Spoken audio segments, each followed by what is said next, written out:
Only if we like working with head, heart, and hands, particularly heart, you know, do we care what's happening to children?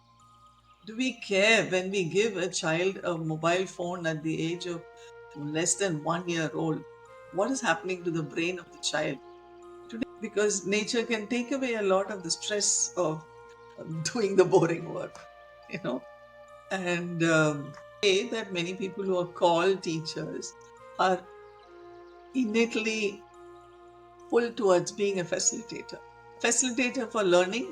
The learning is a process of the child absorbing, being interested, and taking it in, and not mechanically something being inputted into the brain, or the mind of the child.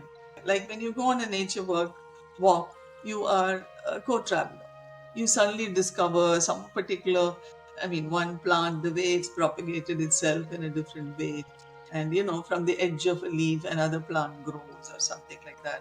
And everybody gets fascinated and they look at plants of different kinds, or you know, they might find insects or, a caterpillar somewhere, birds, so many things they discover together.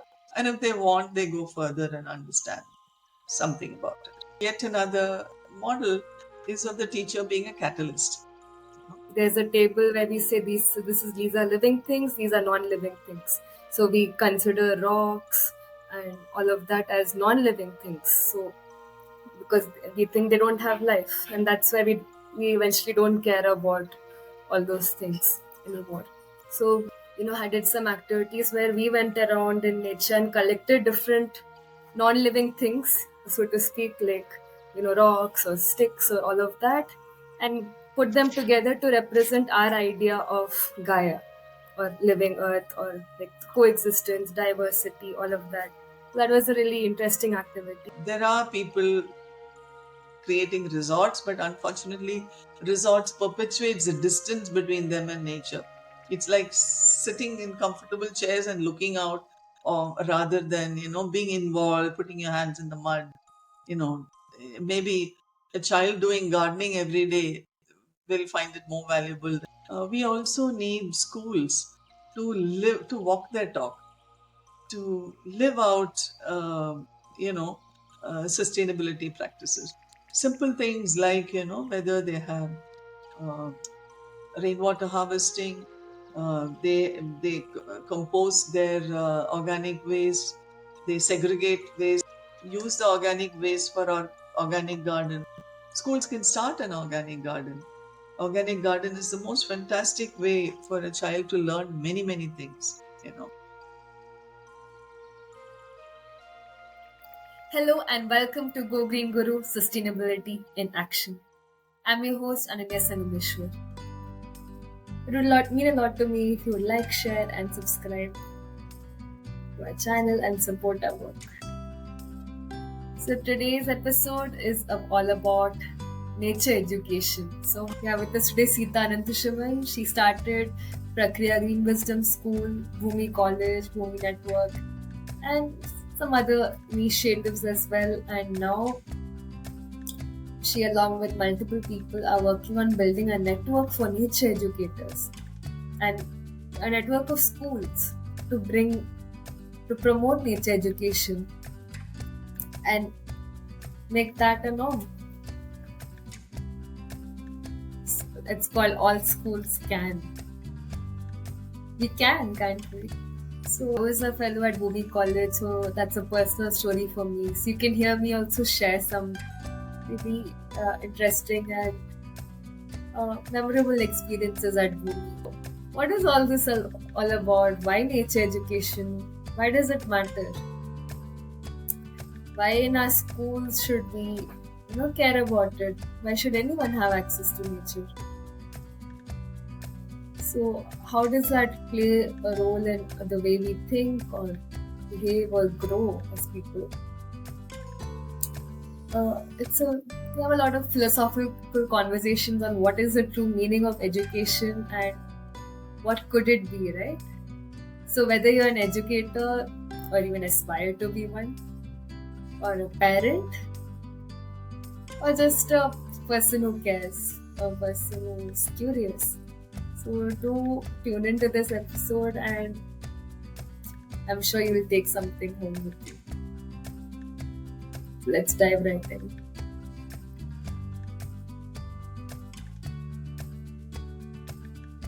Hello, Seetha ma'am. A very warm welcome to Go Green Guru. How are you doing? Thank you. I'm doing well and really happy to be part of this podcast that you are into. Um, Yeah, I'm really glad to have you here. I have fond memories and moments with Bhoomi.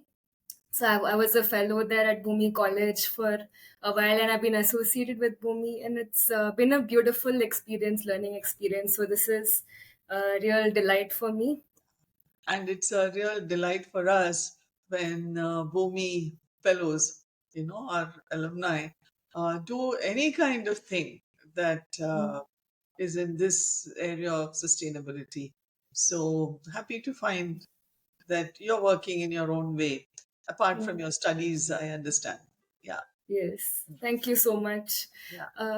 So yes, let's go with a bit of context setting. So please share a little about your journey and how is it that you got into this space of education and sustainability? Okay. Um, you're talking about education, or in particular, the way we have approached education? Yeah, the way we have approached, like what made you choose this path of Yeah. alternatives and Okay. the your approach? How Yeah. has that been over time? Since what's your journey before that, and how did that come to this? Yeah. When initially I started out, I had very different dreams. You know, I wanted to become an astronomer. I studied maths. Um, then when I discovered that I really fell in love with pictures of tigers and things like that. And when I heard about, many animals getting extinct, I somehow was so fired up with that and I wanted to work for wildlife. And I found I couldn't find any good courses in India at that time. I'm talking about the 70s, 1970s. And therefore, I had to do a couple of years of management studies. And then, I had to do 5 years of studies in India before going to the US for hopefully on studies on nature conservation, as it used to be called. The word sustainability was hardly used at that point in time. But what happened was when, during my management studies, which I was not that impressed by because it was only about, making profits for the stakeholders. And, I said there's so much more to life, so much more one can do rather than your entire life being focused on something of this kind. Not that one doesn't need money, but like the entire focus in management is that, you know. And but incidentally, in the library there, I found a couple of books which uh, made such a huge impact on me. One was a book called Limits to Growth, and that was a book written by a group who called themselves the Club of Rome, and they predicted in the 70s that in the current century there would be a whole lot of you know calamities and problems with nature conservation, all sorts of things, Yeah, because we're seeing it, right? Yeah. yeah, they would, especially when certain five variables, how we were, humankind worked on them. Things like, investment, pollution, and five different things, which they did a very detailed, what they call computer analysis. Those days, computers were just coming in. And for me, that seemed so true, that this could very well happen. And the second book was the book called Small is Beautiful by Schumacher, you know. And so these two books and my early childhood, when I spent a lot of time in the hills in Kerala, and to me that was just the sheer ecstasy to find some moment when you're just there And you don't even realize you're there. You become immersed in the place around. And to me, it seemed like, I have to do something in this area. And I, therefore, initially I worked with World Wildlife Fund in Bombay. But I realized it was all about fundraising, all for a good cause, but it was not my thing. So I worked in tea estates for about 14 years. And again, so that I could be close to because there were no jobs, there's no work that, had to do with anything to do with nature conservation readily available, or where I could fit in. So I worked here for about 14 years, and partly in Bangalore, partly in Kerala, etc. And at the end of that period, I realized I have to now start my trust. And I think for the trust, I was very definitely, the influence was Gandhiji, who said that it doesn't make sense to just distribute, um, wealth to help people, improve their lot in life or their life in any way. But instead, it makes sense to start trusts with through which you can offer something back to society. So that's how I started the Education Trust. And I had no idea of starting school initially, but I wanted to do various programs. But I realized that after doing a few programs, not there were not that many takers to be participants of these programs also. And the program included partly a lot of self exploration, because I thought that was a route of also figuring out what I want to do in life for anybody, the youngsters particularly.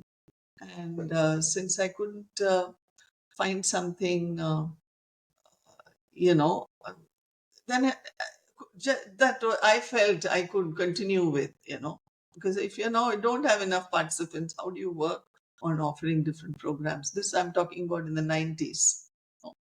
Now, maybe a lot of things have changed. Even the talk about climate change started a lot more around 2004 or 5 and so on. Before that, there was not that much of awareness. And so I said, okay, we'll start a school, because the school offers a lot of opportunities to do many different things. And it's important to start with children at a young age, because my own, you know, uh, what do you call it, feeling that nature is not just important, but so essential to be connected with, started in my childhood. And looking around, it seemed like if it didn't happen, large number of people living in cities and so on, and so caught up with the man-made world, so bedazzled with the man-made world, that nature got taken for granted, then it's very difficult. So you have to work with children at a young age. Hence, we started Prakriya Green Wisdom School to make to learn a lot from nature and have a lot of just trees, plants, birds, butterflies, all of them around for children to grow up with. Not see in pictures or films. So it's not something very direct and simple we can do in nature education, but it's subtle, but it can be very powerful also in a very subtle way for children. The experiences we have matters, right? Only if we like have some kind of experience with nature will we care about it.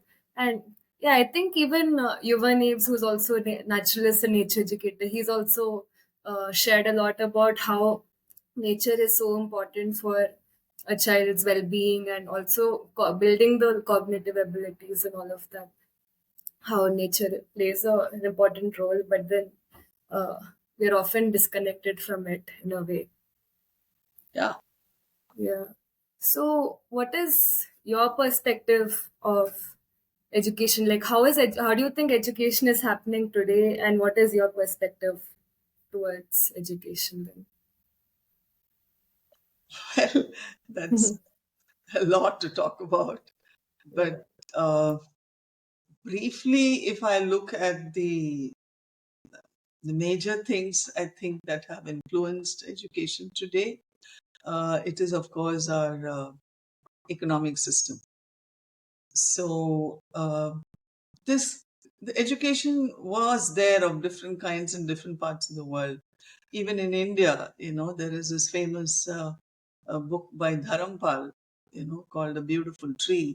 And he has recorded from documentation by the British themselves that India uh, had more literates during, I mean, a couple of centuries back compared to England or many other countries. We had our own ways of learning. Everybody talks about Gurukul. It's not only Gurukul. There were trade guilds, there were all kinds of spaces of different kinds, but it was not so centralized and systematized as it is today. And perhaps this over systematizing itself is a big problem today. What is a need for the entire country, whether they're living in a rural area, whether they're living in the Himalayas or by the sea, to learn the same science and history and geography and identical stuff. Because if more than 50-60% of people are living in rural areas, they need a very little different education that makes them connect with their own surroundings, to take to livelihoods in and around where they live and so on.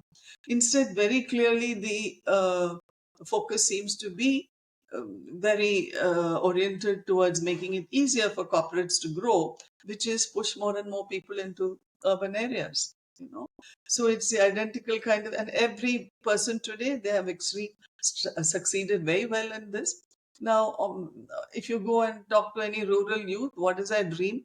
Is to get a job in a city and leave the farm, leave their own, spaces. So coming back, where did it start? This kind of education, as opposed to the traditional education which did exist, was, probably came in. I heard this from an Englishman long ago, but I've not looked for proof for it, and proof for this is not so easily available. But he said there is documentation that in places like Manchester and Lancaster, where uh, the textile mills started. The textile mills started with cotton being imported from countries like India, but the woven stuff from there was sent back to countries like India. It was all business. It was not hoping that we'll wear better clothes. Actually, India was having more than 1,000 kinds of handlooms. But there, they wanted to send back there, so much so that it said that people who were into handloom weaving, their thumbs were cut off, their businesses were stopped, so that the British um, clothes can be dumped. But not only the British clothes, the basics of education as they imagined it was for getting people suited for factories. So this documentation the Englishman talked to me about, as I said, was uh, that in those factories, the life was ruled by machines, right? Like you have to have certain systems in place, certain timeliness in place for the machines to run to their maximum production. And before that, even in England, the people were farmers, or having some kind of a livelihood in villages or in small towns and so on. So when they were taken in for work, they were not bothered about coming in regularly on time. They were not, they might suddenly take leave every now and then, and all kinds of things. And if the bosses threatened them that if you don't come, your salary will be cut, they didn't mind because they could go back to their livelihood you know so what they decided, the so-called wise people behind those factories decided, was that whatever education is, that it has to have three things. They realized you got to catch them young and train their mind to suit them for the factories. And one was to say that the children need fear of authority. you know. So you will find in the old pictures, the teacher always having a stick. And there's one teacher to so many students.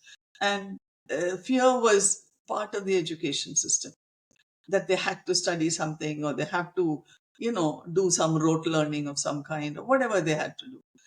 And another thing was about keeping time, learning to keep time. Because these farmers would come in late for work. They never bothered about the factory's timings, etc. They had a different clock to work by. So the the school bell started then, the 40-minute period, then the school bell, etc. And the third thing is most interesting, was that uh, this work in factories was boring. You know, it was much more boring than, let's say, farm work, where a group could work together, they could talk, laugh, they helped each other, shared stories. But here they had to just stand in front of a machine and keep doing the same thing. It was boring. So they said children have to get used to boredom. And hence they said work must be repetitive and boring. And hence the style of learning was you keep writing A, B, B, B, B. I'm not saying that skill building in this area is entirely bad. It may help. But there was an excess of this kind of uh, rote learning and boring learning. Learning can be so much more interesting and fascinating. But it looks like schools today have set out to kill enthusiasm of children. And somehow a fair number of children survive. But a lot of them, they either end up doing very different things than what they studied after their school and college, or many of them drop out. And today, increasingly, we are hearing of children who get depressed, who are unhappy with the system, and so on. And all that is needed is simply to cater to the basic needs of the child, to do something interesting. So I don't know. There is so much more about what has happened to the education system today. And then India took it up from the British.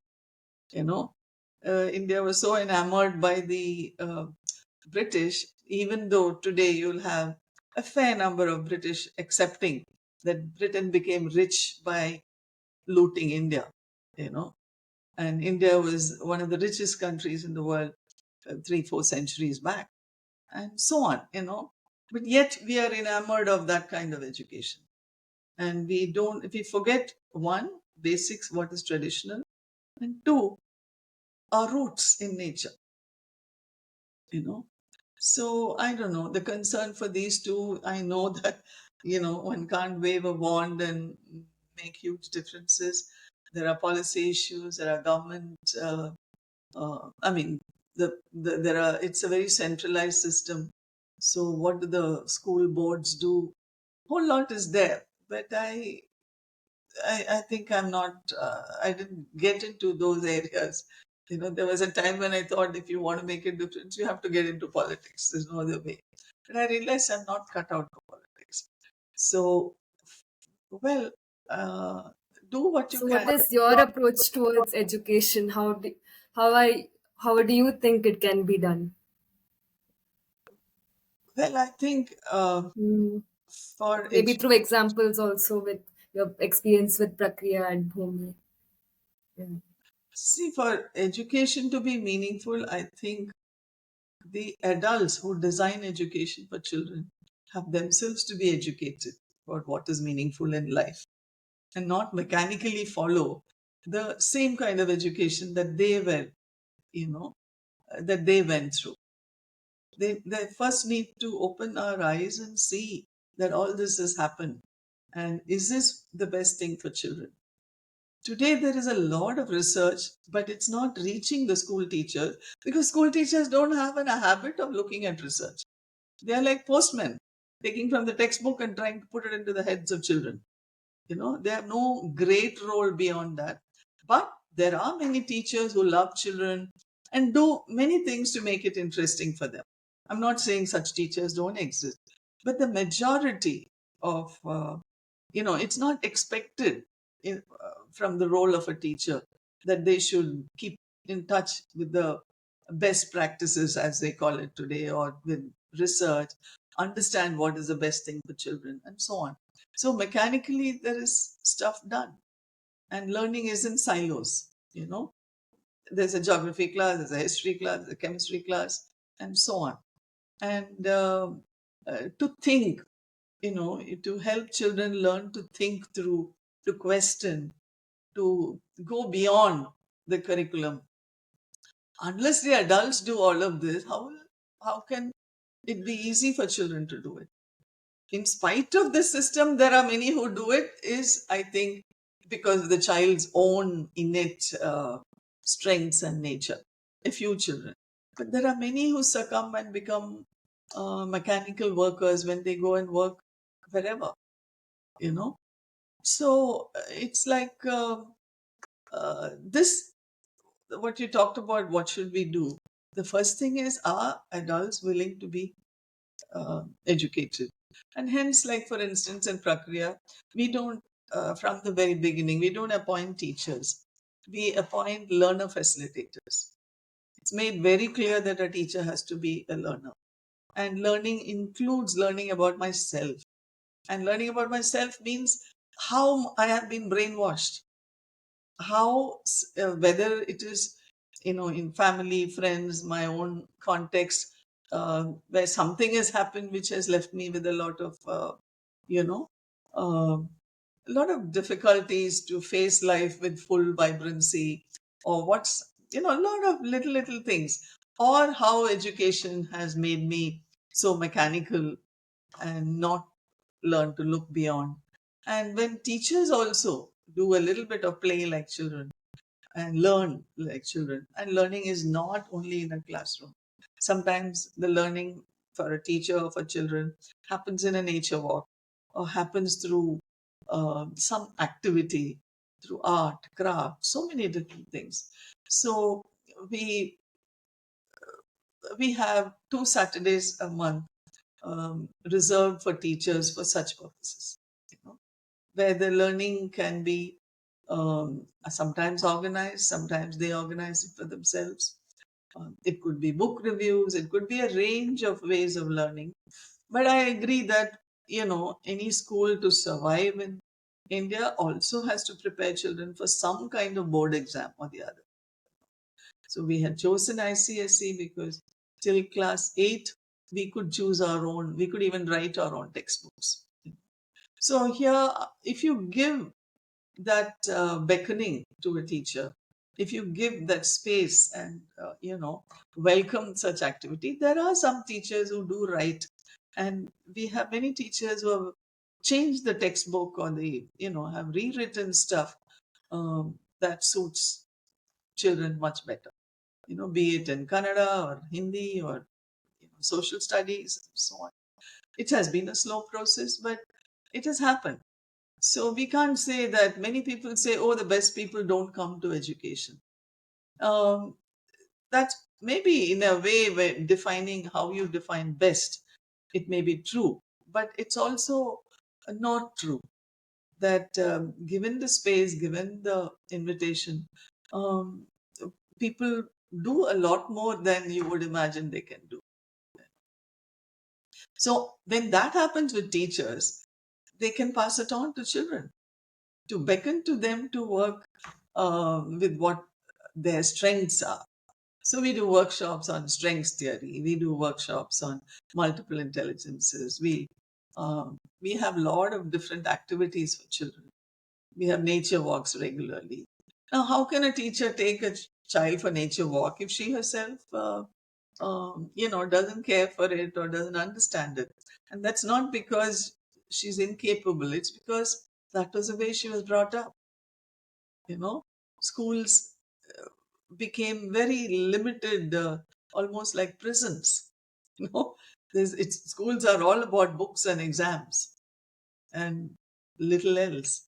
So once that happens with the adults, and the parents also are involved, parents also start believing that, or rather, those parents who do believe that they want something more of education than books and exams, they are the ones who will put children into a school like this.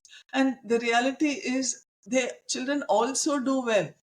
Interestingly, like you mentioned, Yuvan, who talks about how connecting with nature even helps to improve cognitive skills. It is very true, because nature can take away a lot of the stress of doing the boring work, you know. And I know ultimately it is still a fair amount of, boring work, in the sense studying something they're not interested in and not being allowed to study or go deeper into what they are interested in is a reality of schools. But to some extent, that skill building is not all wasted, whether it's reading, talking, whether it is the habit of confidently taking up new activities, the habit of working together, habit of collaboration and cooperating with each other. These are all as activity, I mean, habits of learning also, you know, which can be very, very valuable as they grow up. Yeah, this. Yeah, that's nice. So you mentioned the word facilitator. I remember, yeah, even at Bhoomi, they call teachers are called facilitators. So how would you explain the difference between facilitating and teaching? What does it mean? Okay. Now, first of all, let me say that many people who are called teachers are innately pulled towards being a facilitator.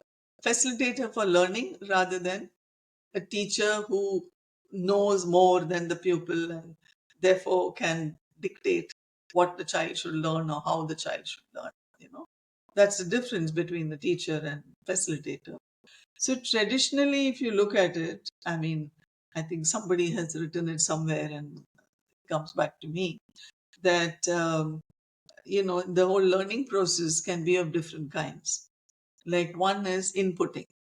The teacher inputs information that is to be taken in by the child. This is the most common uh, modality of teaching, as it were. So the teacher tries to make it interesting or explains it. This explaining and talking of a teacher seems to be the work of a teacher, whereas there is much more to learning than that. The learning is a process of the child absorbing, being interested, and taking it in, and not mechanically something being inputted into the brain, or the mind of the child. So another kind of way of looking at learning is molding, you know. So teachers are expected to mold children. This is one step better, whereas because it's talking about values, character, and so on and so forth, you know. And another kind of learning is of being a co-traveler, know, going along with the child. Like when you go on a nature walk, you are a co-traveler. You suddenly discover some particular, I mean, one plant, the way it's propagated itself in a different way. And, from the edge of a leaf, another plant grows or something like that. And everybody gets fascinated and they look at plants of different kinds, or you know, they might find insects or, a caterpillar somewhere, birds, so many things they discover together. And if they want, they go further and understand something about it. So that's co-traveling, which is again better than the other two. And yet another model is of the teacher being a catalyst. You know? Now, that is really being a facilitator. The facilitator is much more of a co-traveler and a catalyst. So the facilitator just starts off something, can even give an assignment to say, but the assignment, can it be a little more open-ended?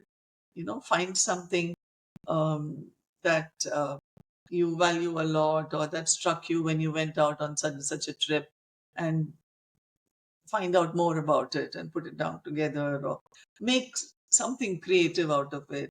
So, I mean, today in high school, kids can make movies, you know, kids can make all kinds of art installations, or they can also write a poem, or various things can be done. So, all that is also learning, where the teacher's role is can be very, very little. It's a child who, or groups of children who get together and do it. So in a way, I mean, that's a little bit of teaching. Also, inevitably, teaching as an inputting, becomes unavoidable in today's system with board exams and so on. Because there are still things that children, uh, don't understand and ask the teacher to explain to them in simpler words, and that inputting process may be there. But in a mix of all these processes, can we be more inclined towards being co-traveler, that is the work of a facilitator. It's not so much exactly either or, but it is adding on a lot more to being a teacher. Education could be so much more. So I remember even when I was at the Bhoomi College fellowship, which was there, so we used to have, it used to be like a facilitation of different perspectives and experiences. I remember once we were also exposed to something called Gaia, the idea of Gaia. So as living earth. So where uh, we try to understand ki, okay, there's a table where we say these are living things, these are non-living things. So we consider rocks and all of that as non-living things. So because we think they don't have life, and that's why we eventually don't care about all those things anymore. So but and we see earth as, or everyone as, a living entity. And then so what we did was we had that kind of reflection, that seed put into us, and then we I did some activities where we went around in nature and collected different non-living things, so to speak, like rocks or sticks or all of that, and put them together to represent our idea of Gaia, or living earth, or like coexistence, diversity, all of that. That was a really interesting activity. So where we have a seed put into us and we try to create something out of that and engage with it in as a group. So yeah, different things like that are an interesting way to approach Yeah. ideas or concepts. See, you're talking about Gaia, brings this to me that in the last, whatever, 50 years, 200 years, when this British style education system took root in India, and if you look now, so much of good work has been done by so many people. So the Gaia you're talking about was a book written by James Lovelock. You know? And he himself was a person who was rejected by the traditional education, higher education system, because he proposed something very, very new, that it is not this division between living and non-living, but over billions of years, the Earth is 4.5 billion years old, but and 3.5 billion years ago, life came on Earth. And from then on, how the interaction between the living things and the non-living, I mean, the living beings and the non-living things, so to speak, ended up creating conditions for life to continue. A simple example is we need about 21% oxygen in the atmosphere for most animals to live, and and if it if the percentage of oxygen reduces below 15%, many mammals, many higher order um, animals, etc., cannot live. And if it goes beyond 25%, even green trees can burn. So you have other planets, and people have studied millions of uh, possibilities whether there are planets like Earth. Until now, they have not come out with any. And how did Earth manage this magical thing of maintaining that 21% oxygen or the certain percent of salinity in waters, etc.? It's like, that's how he called Gaia a living Earth. That when there were volcanoes and certain things happening on Earth which decreased the amount of oxygen on Earth, what happened was there were certain other creatures in the oceans, for instance, I think he mentioned something called coccolithophorids, which let out a lot more oxygen. Oceans are huge and have huge uh, amount of living beings in it, and how that set right the balance of bringing back more oxygen. And while many animals might have died out during certain of the earlier natural extinctions that went on with the earth, many new creatures, many new species came alive also because oxygen came back sufficiently. So, this whole self balancing system of the earth is what makes it alive. Like we ourselves have a self balancing system. When we feel very warm, we sweat, and that makes our body cooler, and so on. Same kind of processes happen. So these are fascinating things when we share with children, they love it. And not the same. I'm not saying learning the same geography is bad, but the same geography is very anthropocentric. It only talks about, okay, there are these states in India, Bihar has these minerals, the other country has so many minerals, this has so many, Rajasthan has these industries, this state is less developed. The whole thing is seen through the filters of development and, like what can be extracted by human beings from earth, this mineral, that mineral, this timber, that forest, and so on. Where are we learning to love nature and the geography of, our own country in a different way? Like, if you start with the geography or the life of Earth in this way, and you look at Earth, look at what's happened on various landscapes over a period of time, and so on. It's so much more enriching. And but schools are still stuck in a time warp and using the same books, the same curriculum that was there years ago. That is because it's the same economic system pushing for more and more never-ending growth, material growth, which everybody, a lot of people are saying that is the not um, uh, that's not sustainable, and it's going to create more and more calamities for human beings. We're already seeing a lot of them. And another thing which is there is that the traditional education system, or not the original traditional, that also may not have touched upon it, but the kind of system that we have all, learned from, these systems do not have enough focus on, anything new is one thing, but also they don't help children to even think of any unusual possibilities. If children do that, it's because of their own steam, not, it's despite the education system, but not because of the education system. So that's a major thing that we need to understand, uh, what's happening to the education system. What's happened to the education system? And it is difficult. The moment it Yeah. is So I think centralized, that sense of uh, wonder, right? Yeah. yeah, Hmm.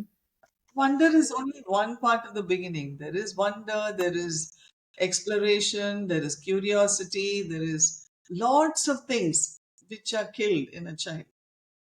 Centralized education system, they are able to run it only if there is standardization. If the same kind of thing, same kind of exam, same kind of books, etc. Books may have different authors, but the stuff in it is more or less the same. Now, that's possible so you need to decentralize education if you want people's potential to develop. Now, that seems to be a very difficult thing, at least hopefully in the future. Part of education can be decentralized. And I think the NEP does attempt that, to have some bit of education which has art and uh, studies of environment which are local. Yeah. So in the sense, it's like engaging with our own context, like our own surroundings, and you know, learning from that as well with a sense of wonder and love and respect. Yeah, Yeah. So otherwise, we all kind of we go on a race, but we end up becoming disillusioned or disconnected from our space itself. We don't have time to stop back and think of what's happening really. So I think that's what's happening often. yeah. So, So, how do you think we can, learn with the head, heart, and hand, like all in combination, to really engage and become, little more just conscious human beings? yeah, I mean, it's the same thing as I said before. Only if we like working with head, heart, and hands, particularly heart, you know, do we care what's happening to children? Do we care when we give a child a mobile phone at the age of less than 1 year old? What is happening to the brain of the child? Today, there is research saying that young children exposed to too much of screen time, they can be they can suffer from something called digital dementia, childhood dementia, you know. And this education is not propagated by the education system. And any place you go to, you may find somebody, and it's no more the thing of rich or poor. Everybody has a cell phone, and they end up showing that to the children. I mean, how do we care for children?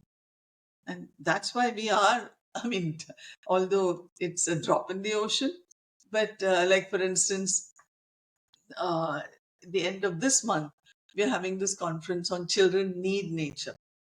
And it's not about needing nature just to, consume and enjoy nature. But we can't live for 5 minutes without nature, without breathing. You know, we cannot live without food, and all of that comes from nature. And we imagine that our computers come from I don't know where, but actually, they also all the stuff in it comes from Earth. You know, whether it is plastic, whether it is whatever, we call it man-made, but man, who, what is uh, the raw materials we use? So every single thing that we use or you know use or live on or whatever is has come from earth. And when we don't care for that, what are we doing to the children? Children are learning the same thing because the subconscious mind is very strong. So early childhood children are living in concrete jungles or four walls, and they are not learning to connect with complexity. Nature is complex, much more complex than human system. Although we may imagine human systems are very complex, nature is even more complex because all the kind of things humans do, nature is sometimes completely rejecting, completely, um, giving us signals. And that's what climate change is. That's what COVID was. And a lot more things, whether it's flooding and even the wars. There is work done on this that more the disparities in life. And that's what the modern development system is bringing in. More disparities between the rich and the poor. And the rich getting together with the rich, not even wanting to see that there is another world, you know.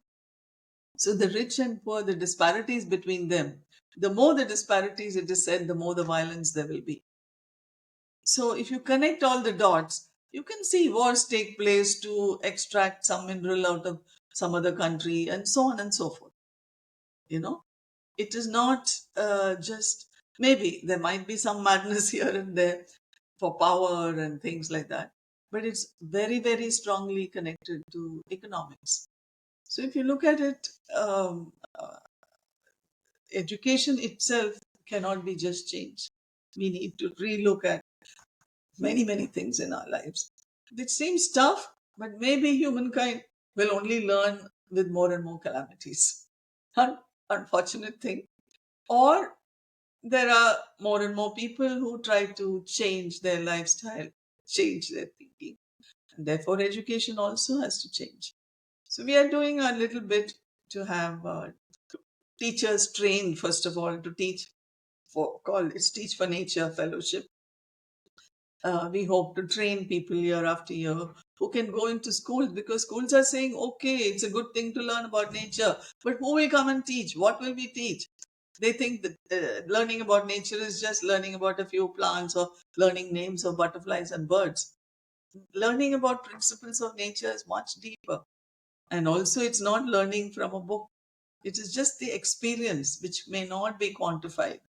You know? So, a lot of learning about nature is something that is not measurable, and some of it is measurable.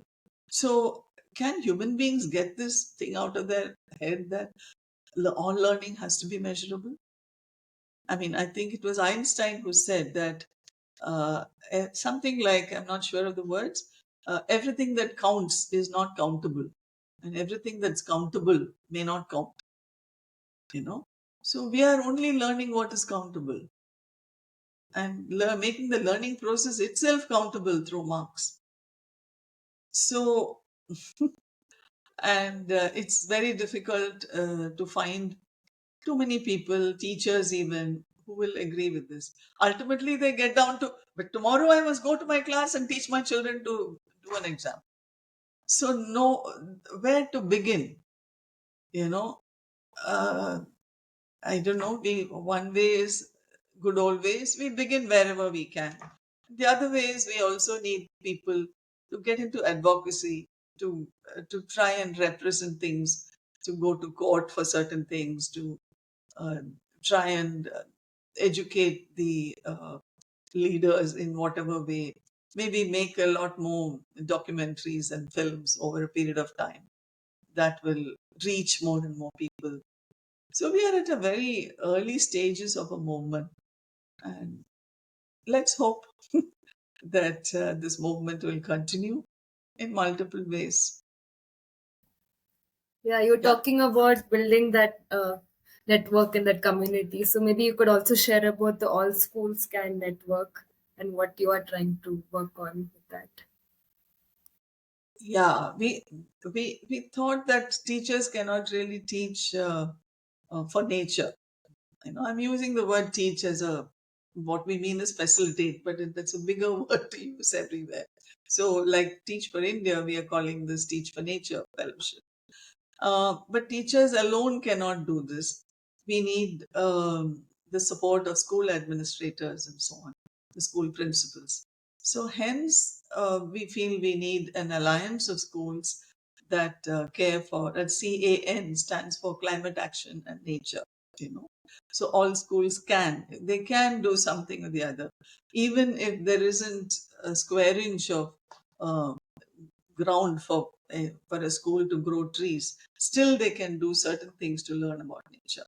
You know, so we feel the schools need to support uh, this whole idea of having at least, just like you have things beyond curriculum, like games. Some schools have, art classes, craft classes, music classes, and so on. Like that, can we add on some nature education classes? Maybe we realize fully well by the ninth and 10th, everybody is too much caught up with exams.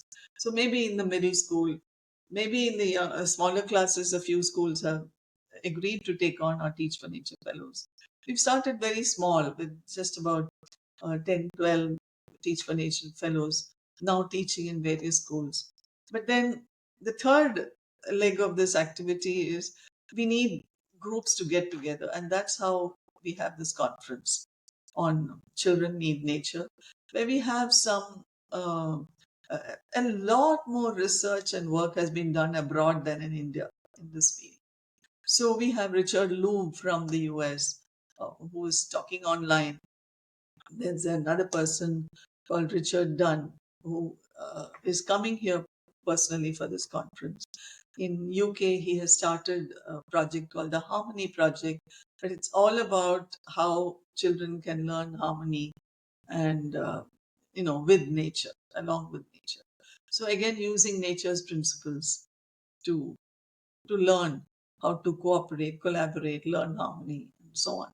So different people are doing different things in an entirely, uh, many things have self-germinated there within that group, in that context, and things have come. Similarly, in the US, lots of people are doing things. And I heard one talk of Richard Liu, where he says, when he started, he was one of the first to write research. I mean, to do research, to study all the research available, and write this book called Last Child in the Woods, where he talks about, you know, nature deficit disorder. It's not a medical disorder, but it's a disorder created when children have no exposure to nature and too much exposure to screen. What is the things happen to what happens to such children? And he says, like for instance, when he started the work, he could hardly find 60 papers, maybe sometime in the last century, in the 80s, 90s, on children and nature. He says now there are more than 1,600. So that means there is an awakening. There are people, because people feel intuitive understanding that nature is good for children is not making people change their education system or the way they live life or anything. But today, for everything, you need research to back it up and say. I mean, you and I may not need the research. Our own experience of nature is enough for us to tell. And we may not be too much caught up with quantifying what do I learn from nature. You know? But for those who are, to convince them, this kind of research becomes useful. So, this conference presents some of the research and also some of the experiences of teachers, how it has been when nature was included in their learning process. Yeah, that makes a lot of sense. Nature, children do need nature, and I think adults do need nature too. So, like, I think Yeah, as very adults much. also, you might be busy and caught up with different things. How do you think, like, as we are stressed or caught up with work or all of that, how can adults also, take some time out for for these things? What is your ideas for that? Today, I believe, yes, the more such things happen. Like in Australia, there is a city, I think it is Perth, where a group is trying to make the city nature friendly for both children and adults. You find a lot of builders, and often it is fraud, talking about the trees they have, even if it is 5 trees, you know. So there is an awareness, but everybody feels somebody else should provide it. The government should provide it. Few things are happening, like lakes are beginning to be, rejuvenated, and people can go for walks around lakes at least. There are people creating resorts, but unfortunately, resorts perpetuates the distance between them and nature. It's like sitting in comfortable chairs and looking out, or rather than being involved, putting your hands in the mud. You know, maybe a child doing gardening every day will find it more valuable than sitting comfortably in a resort and just looking at things. Although I don't want to, uh, you know, look down on that. Any kind of exposure to nature is good. Maybe social media is doing some bit of work, as in, there are more the people who talk about it, the others may join in, kind of thing. There are no quick fixes. We can keep inviting people. We do this conference, it's open to many people. It's open to parents and others too. Another aspect of this nature learning is also learning sustainability practices. So the fourth leg, which I forgot to mention, other than Teach for Nature, the school alliances, schools that care for nature, and conferences of this kind. We also need schools to walk their talk, to live out, you know, sustainability practices. Simple things like, whether they have uh, rainwater harvesting, They compost their organic waste. They segregate waste and see that plastics and paper and are recycled somewhere. If every school may not be able to do it, but there are organizations that do it. So, for instance, in Prakriya, we try to segregate the waste, use the organic waste for our organic garden. Schools can start an organic garden.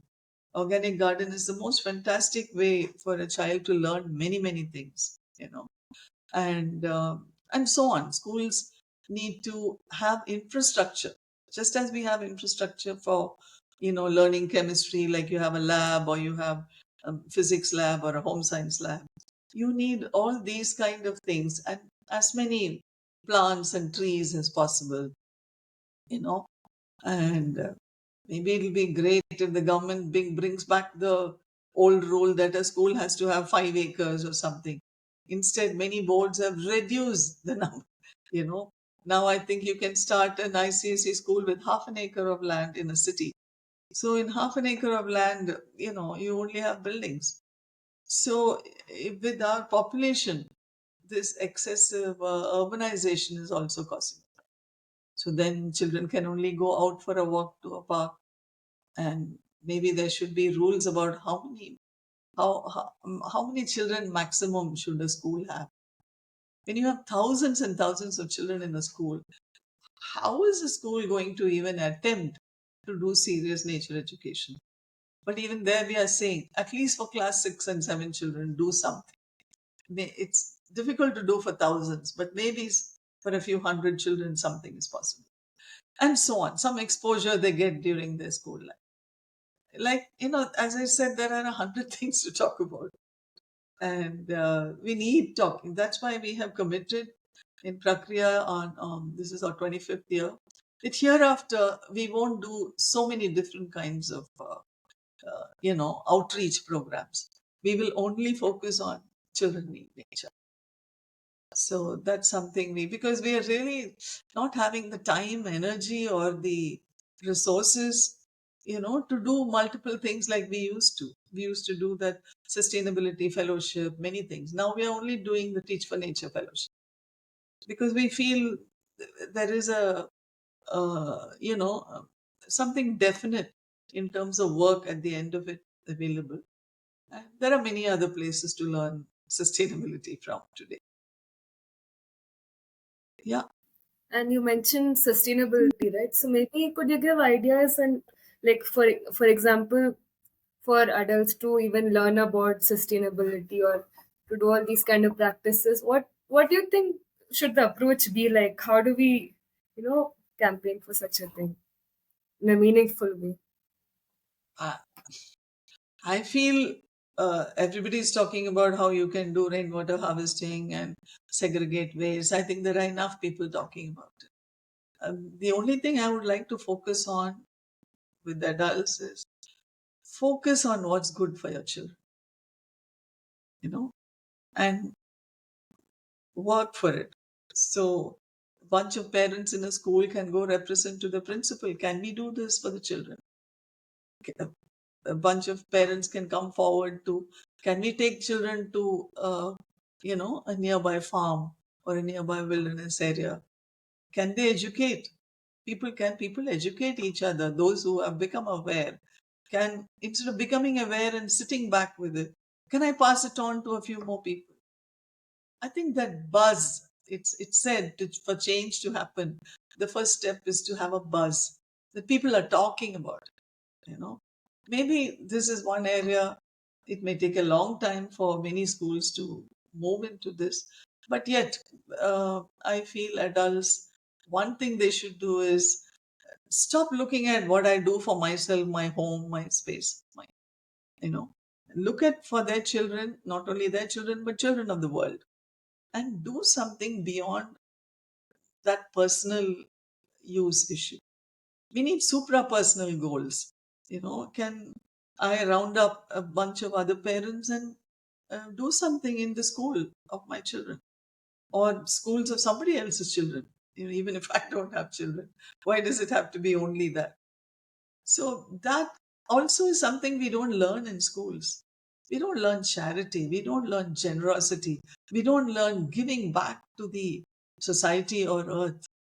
You know, somewhere we have to start. So I would say, if somebody asks me, not that there's no magic wand to make it happen, but through multiple ways can groups form.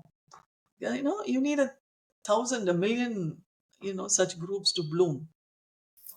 Yeah, and then coming to nature education. So, for instance, what would your message be to educators and aspiring nature educators? So, how do you actually facilitate such an experience for people, whether children or adults or whoever? What Well, goes into I it? can share with you what we do with the Teach for Nature Fellowship.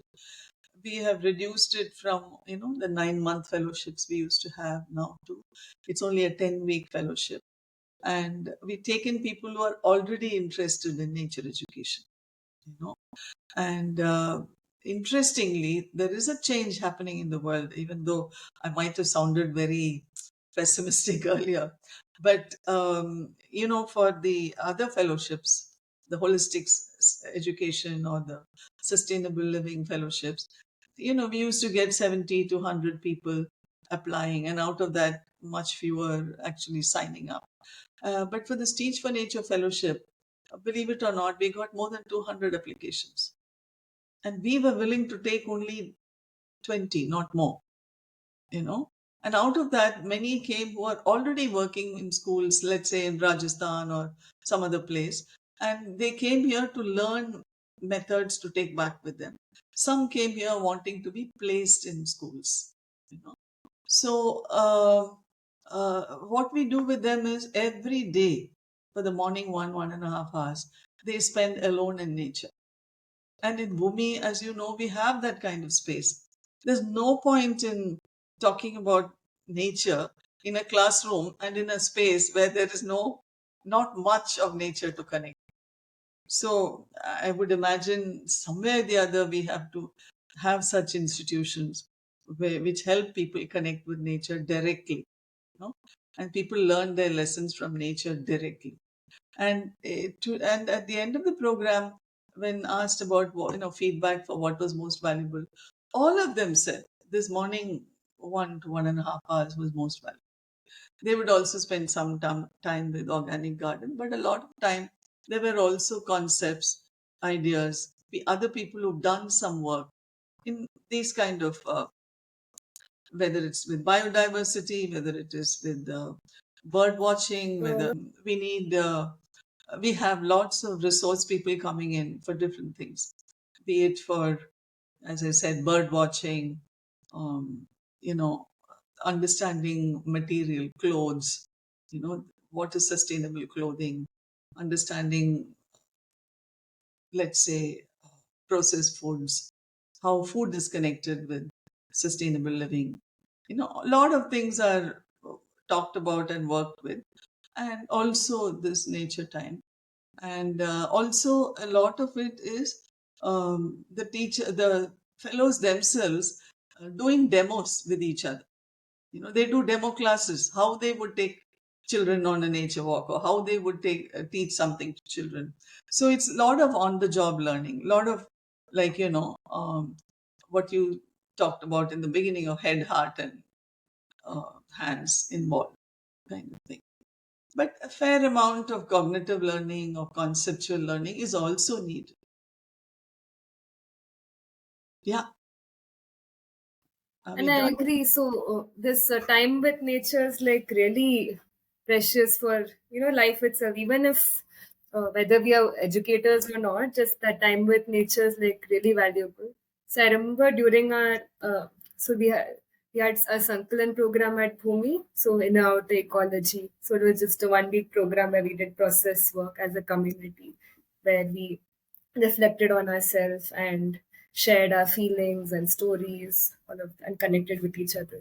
So I remember in the mornings we would have this thing called Gaya meditation, where we would just go out and just explore nature, do whatever we feel like in nature, use all our senses, looks, sights, smell, sound, all of that, and then it it stirs something in us, and then maybe we see a leaf falling and that stirs a memory, and then we share that memory and we go deeper into what that means for us. So yeah, and a lot of my poetry also comes from nature itself. Like when I experience nature in some kind of way, then I it stirs something. So yeah, that's the precious. So if it's possible for all of us to have at least a few moments in nature, at least 1 hour a week, to just go to a nearby lake or a park, or even or a farm or whatever is possible, it's like it will be really precious. Yeah. But Ananya, like there are people who, like you, intuitively understand the value of being in nature and want to care for their own, well-being in various ways. But there are also many who say there is a time for it. I have to earn my living. I have work to do. My job involves working from this time to that time, and so on and so forth. So today there is a lot of research, and even in a country like Japan, which is very, very regimented in terms of work, they talk about tree walking and so on, and how that has helped people. You know, there's a research which saying that being in nature releases more serotonin in the brain, and how that helps to de-stress yourself. There is a lot of research on mental health becoming a bigger and bigger issue in the world, and how nature can help to improve mental health. There is research saying that how people in hospitals, when they have a window facing a park, they recover much faster than those who don't have such a window facing a park. People are going into all these details to sort of prove that nature is good, and it may help those who don't intuitively understand it, to say, oh yes, this is a problem, and I will. Same thing we are finding with children. There are children, there is research on how children who have learning difficulties, when they're given a lot of time in nature, their learning and their interest and their ability to take initiative improves a lot. So, all this research is what I'm saying. When I mentioned the conference, I think year after year we should share such research with people. I feel today I may be wrong, but the number of people who intuitively understand this, and the number of people, maybe they'll get convinced uh, with reasons and logic and research and so on. That kind of people who want that kind of logic are much, much more today, because that's what our education system has made us. If a lot more of us used intuition, we wouldn't be here. But yes, I think it's also like we need to facilitate access to nature as well. Maybe make it more equitable because many people may not have that access in the first place as well. Maybe from different backgrounds Yeah, and all of that. So make it. How do we, make systems in place for that as well? That's yeah, also. that is a very big issue. Given our population and the density of population in the cities, it is very huge. But sometimes where there's a will, there's a way, the good old statement. In Mumbai, there was one principal who came to one of our earlier conferences, and she went back. There's a movie we showed called, how TV is bad for children. She went around to schools showing that to other schools, and also she started an organic garden in her terrace, school terraces. When they don't have that land, start a garden in your terrace. So people are doing such things, little things. But what can we say? Start somewhere, visit a nearby park.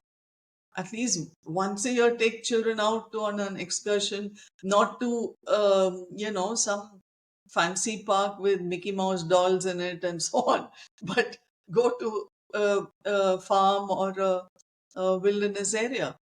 There are children we have taken to a forest, and they said, this is the first time I've seen a forest in my life. I mean, imagine what we are depriving children of. Basics And of get your hands dirty. Get your hands dirty. That's like, and be with yeah. nature. Be with, yeah. Mm. Yeah. Yes, very true. That experience is valuable, and it does, and it's just fun also. Yeah. at the end of the day. It doesn't have to even give utility, it's just fun. Yeah. So how let's try to work on those processes as a society as well. So would you like to share some of the handles or how people can stay in touch with you and your organizations? All of that. Um, yeah, there is always, Instagram and all that. I am not so much into Instagram myself personally, but for Bhoomi College and for Prakriya, there's people keep putting up things for to share with the world. Instagram, I think Facebook, not so much, but to some extent. And also, we want to start groups where we can share the work of many people. You know, work of many people in the sense, let's say they're organizing a family outing to a wilderness area. People don't even know about it. How will they sign up for it? So people do come to, even our places like the Bhoomi Farmers Market. So whatever little we can in this way, we're doing it.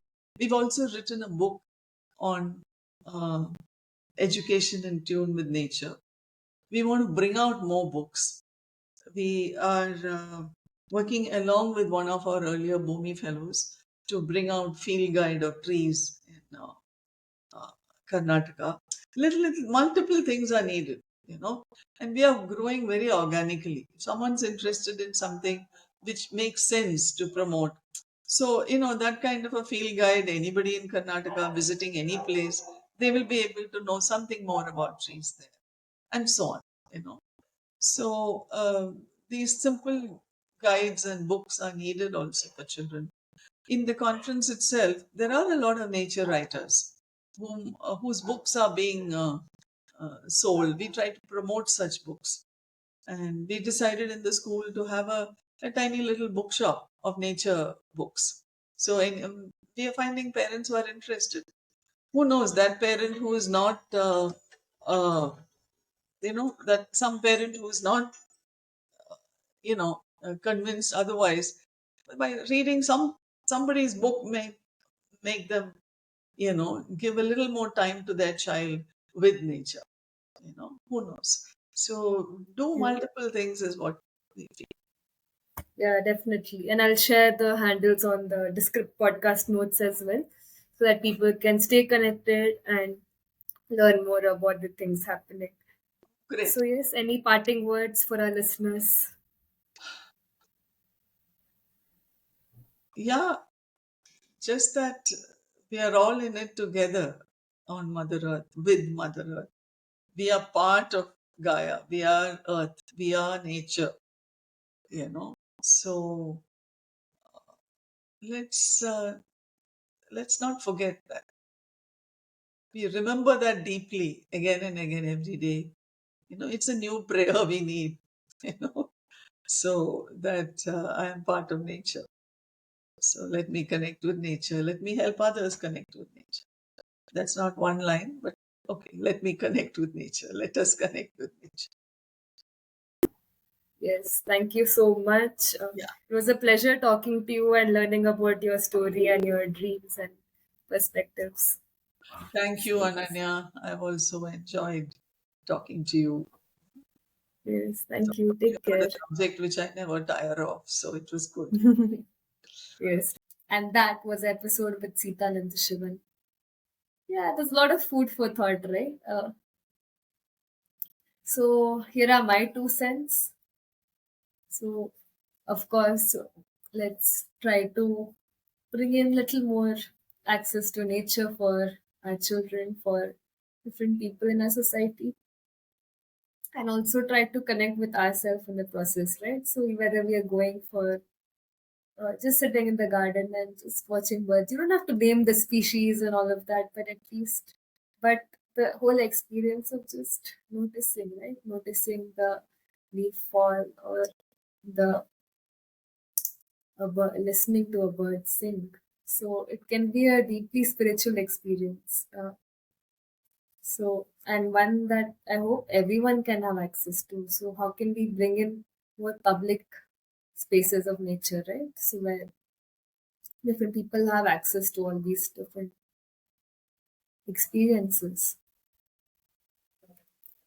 And of course, there's so many ways where we can be involved in bringing nature education to our children as well. Talking to our schools about all of that, sharing different ideas, and and yes, involving children. So even in our home and school, so doing different practices like gardening or uh, recycling or even using less. So all of that, it plays a role in how we think and engage with the world. It shapes how we could be with the world, right? So that can be a valuable learning experience for children. So beyond, so of course, maths and ABCD, all of that needs to be there. But along with it, there's so much more to life, right? So where we can learn to be thinking, feeling, living, beings who appreciate life all around us. So yes, do join this movement and let's bring in nature education. I hope you're enjoying our stories. So do like, share, and subscribe to support our work and stay in touch. Thank you so much and have a great day ahead.